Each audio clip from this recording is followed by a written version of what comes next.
प्रणाम, नमस्कार, आदाब। This is the phase third of the lockdown and today is the 5th मई। आज 5 तारीख है और लॉकडाउन का तीसरा चरण चल रहा है इस वक्त।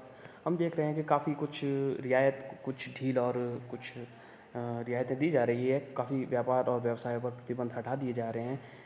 कारण ये एक आर्थिक स्थिति भी ध्यान में रखनी होती है। हम बात करेंगे आज शराब की उत्पादन और शराब की बिक्री को लेकर के।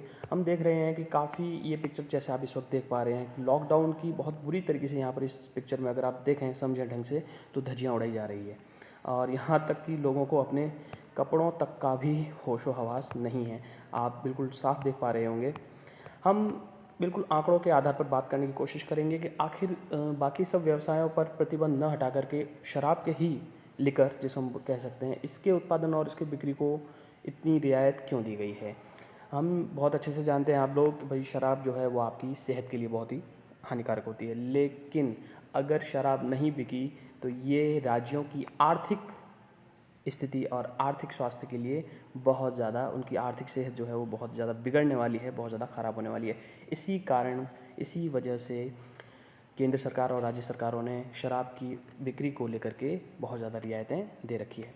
तो फ़िलहाल हम देखेंगे कि आखिर ऐसे इसके पीछे क्या कारण रहे हैं। लॉकडाउन के इतने तकरीबन 40 दिन गुजर जाने के बाद क्या स्थिति है, क्या कारण रहे, ऐसी क्या परिस्थितियाँ उत्पन्न हो गई जिसकी वजह से शराब की बिक्री को छूट देनी पड़ी।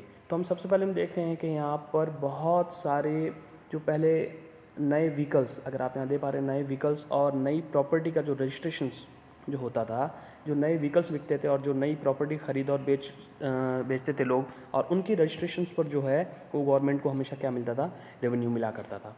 अब वो फ़िलहाल लॉकडाउन की इस कंडीशन में जो है वो रेवेन्यू जो है, राजस्व जो है, गवर्नमेंट की जो इनकम है वो फ़िलहाल बंद हो चुकी है। इसके अलावा हम देखेंगे दूसरा कारण, पेट्रोलियम जो उत्पाद हैं उनकी बिक्री जो है, पेट्रोलियम जो उत्पाद हैं उनकी जो बिक्री है वो भी बहुत ज़्यादा गिर चुकी है, लगभग आधे से ज़्यादा गिर चुकी है। कारण ये है कि जितने भी व्यावसायिक गतिविधियाँ हैं वो इस वक्त सारी की सारी क्या पड़ी है, ठप पड़ी है।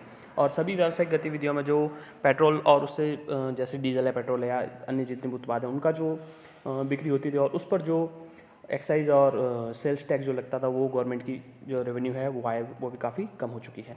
इसके अलावा हम देखते हैं कि भाई वेलफेयर बर्डन इंक्रीज्ड, राज्य सरकारों पर बहुत ही ज़्यादा तरीके से इस वक्त मार पड़ रही है कि वो अपनी जनता को, अपने राज्य की पार्टिकुलर जनता को अधिक से अधिक घर बैठे हुए उनको वेलफेयर स्कीम के तहत कैश ट्रांसफ़र करें। कैश ट्रांसफ़र अभी आपने देखा होगा लोगों के खातों में तकरीबन 2,500 से 5,000 रुपये तक भेजे जा रहे हैं राज्य सरकार और केंद्र सरकार के द्वारा। अगर ऐसा नहीं करेंगे तो लोगों के लिए भूख मरने की स्थिति भी पैदा हो रही है।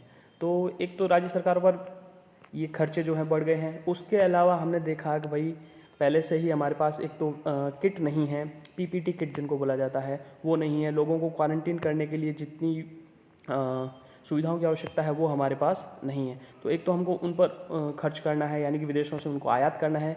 और उसके अलावा ट्रीटिंग ऑफ पेशेंट्स यानी जो मरीज़ हैं इस कोविड-19 के, जिसकी वजह से ये इस वक्त लॉकडाउन चल रहा है, उसके ऊपर भी बहुत ज़्यादा खर्चा आ रहा है। हमारे पास उतने ज़्यादा आधुनिक उपकरण नहीं है, उतनी ज़्यादा अभी तक वैक्सीन्स आप जानते हैं बहुत अच्छे से तैयार नहीं हुई है। लेकिन इन सभी पर भी हेल्थ इंफ्रास्ट्रक्चर जो है हमारा, हेल्थ इंफ्रास्ट्रक्चर, इसको भी हमें इस पर भी काफ़ी रेवेन्यू खर्च किया जा रहा है। अब सबसे बड़ी बात तो ये है कि राज्य सरकारों की आर्थिक स्थिति जो वो ख़राब होनी है। कारण एक तो उनकी रेवेन्यू घट गई, बिल्कुल इनकम बंद है सरकारों की खुद की, और उसके अलावा उनको खर्च करना है पब्लिक पर, उनको घर बैठे हुए उनको पैसे देने हैं, उनको अनाज मुहैया कराना है ताकि भूखों मरने की स्थिति ना आए और जनता सड़कों पर ना उतर आए। उसके अलावा अब अगले पॉइंट पर हम देखेंगे स्लाइड में, तो आखिर ऐसा क्या है जिसकी वजह से लिकर को ही इतनी ज़्यादा इंपॉर्टेंस दी गई है। तो यहाँ पर हम देख रहे हैं कि ये इस वक्त आपके आंकड़े जो स्लाइड में आपके सामने हैं, आप ध्यान से देखेंगे, all states and union territories, 2 union territories, यानी कि सभी लगभग जो राज्य हैं भारत के, और उसके अलावा जो 2 संघ शासित प्रदेश हैं, उनकी जो इनकम है वो रेवेन्यू एस्टिमेटेड, ये मैं आपको दिखा रहा हूँ आरबीआई के आंकड़े, आरबीआई स्टडी ऑफ बजट 2019, ठीक है, इसी का आंकड़ों के हवाले से मैं आपको दिखा रहा हूँ यहाँ पर कि लगभग सभी राज्यों और 2 संघ शासित प्रदेशों का जो 2018-19 का जो आप आंकड़ा देखेंगे इनकम का, कि उनकी जो आय कितनी है, वो आप देखेंगे यहाँ पर लगभग 1,50,657.959 करोड़ रुपए है। ये सिर्फ 2018 का आंकड़ा आपको दिया गया है। अगर हम इसमें और आगे 2019-20 का बजट का अगर हम एस्टिमेट देखें तो आप देखेंगे यहाँ पर 1,50,000 से 1,75,501.422 करोड़ रुपए का रेवेन्यू इन्होंने एस्टिमेट किया है बजट में, हमको इतना मिलने वाला है। आइए ज़रा अब हम बात करते हैं कि भारत के सभी राज्यों में से शराब पर उत्पादन कर लगाकर सबसे ज़्यादा कमाई करने वाले राज्य कौन कौन से हैं, यानी शराब पर जो है उत्पादन कर लगाने वाले स्टेट्स कौन कौन से हैं, और उनको सबसे ज़्यादा जो टॉप के जो 5 स्टेट्स हैं हमारे पास, टॉप 5 स्टेट्स, उनकी इनकम कितनी है। हम बात कर रहे हैं सबसे पहले देखिए ज़रा उत्तर प्रदेश। उत्तर प्रदेश में 25,100 करोड़ रुपए ये मंथली इनकम है दोस्तों, और ये 2018-19 की लगभग आपके सामने है आंकड़ा है। और अगर आप 2019-20 में इसका आंकड़ा देखें तो ये देखिए ज़रा लगभग 31,517 करोड़ के आसपास जा रहा है। कर्नाटका नंबर 2 पर है, इसमें तकरीबन 19,750 करोड़, यानी कि लगभग ये भी 20,000 करोड़ रुपए के आसपास पर मंथ कर्नाटका भी रेवेन्यू जनरेट करता है उत्पादन पर कर लगाकर, शराब के उत्पादन पर कर लगा करे। और 2019-20 के लिए इसका जो आंकड़ा है वो आपके सामने 20,950 करोड़ रुपए है। उसके बाद नंबर थर्ड पे महाराष्ट्र है दोस्तों, 15,343 करोड़ रुपए आप यहाँ पर देख पा रहे हैं। 15,343 करोड़ रुपए ये 2018-19 में इसकी इनकम रही है, और अब जो है 2019-20 में 17,477.388 करोड़ रुपए इसकी 2019-20 में बजट का एस्टिमेट है। उसके बाद नंबर 4 पर है बंगाल, वेस्ट बंगाल, पश्चिम बंगाल जिसको हम जानते हैं इस वक्त, जहाँ पर ममता दीदी की सरकार है। 10,554.36 करोड़ रुपए ये कमाता है चौथे नंबर पर शराब पर उत्पादन कर लगा करके, और इसका 2019-20 में बजट एस्टिमेट तकरीबन 11,873.65 करोड़ रुपए है। और अंत में अभी हाल ही में बना सबसे नवीन राज्य भारत का 10,313.685 करोड़ रुपए, इसका भी रेवेन्यू काफ़ी बढ़ता हुआ दिख रहा है। ये तो हमने देखे कि भाई संपूर्ण भारत में जो है शराब पर उत्पादन कर लगाने से 1,50,576 करोड़ रुपए लगभग बैठ रहा है। और हमने टॉप के जो 5 स्टेट्स हैं उनको भी देखा। नंबर 1 पे उत्तर प्रदेश है, नंबर 2 पे कर्नाटका है, नंबर 3 पे महाराष्ट्र है, नंबर 4 पे वेस्ट बंगाल और नंबर 5 पे तेलंगाना।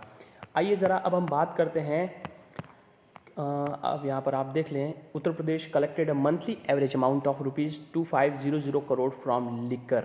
आप यहाँ पर स्पष्ट रूप से देख पा रहे हैं ये RBI के आंकड़े हैं दोस्तों। According to 2018 World Health Organization WHO की एक रिपोर्ट के अनुसार अगर हम देखें तो भारत में अल्कोहल कंजम्पशन यानी कि शराब का उपभोग करने पर, शराब पीने से प्रति वर्ष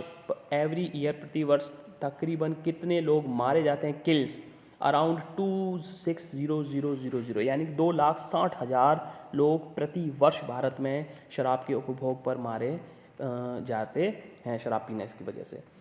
देखिए दोस्तों, ये था कुछ RBI के आंकड़ों के हवाले से, और कुछ हमने देखा फिलहाल लॉकडाउन की धज्जियां भी उड़ रही है, लेकिन क्यों शराब की बिक्री और इसके उत्पादन पर जो है वो ढील देनी पड़ी सरकारों को, क्योंकि इससे राज्यों की आर्थिक सेहत जो है वो ख़राब हो रही थी, क्योंकि बाकी सारी औद्योगिक गतिविधियां, सारे व्यवसाय वाणिज्य ठप पड़े हैं और उनसे इस वक्त सरकार को रेवेन्यू की कोई उम्मीद नहीं है। तो एकमात्र रास्ता सरकार के पास यही बचता था। ठीक है, आप घर पर रहें, स्वस्थ रहें और कोविड-19 से लड़ते रहें। Thank you.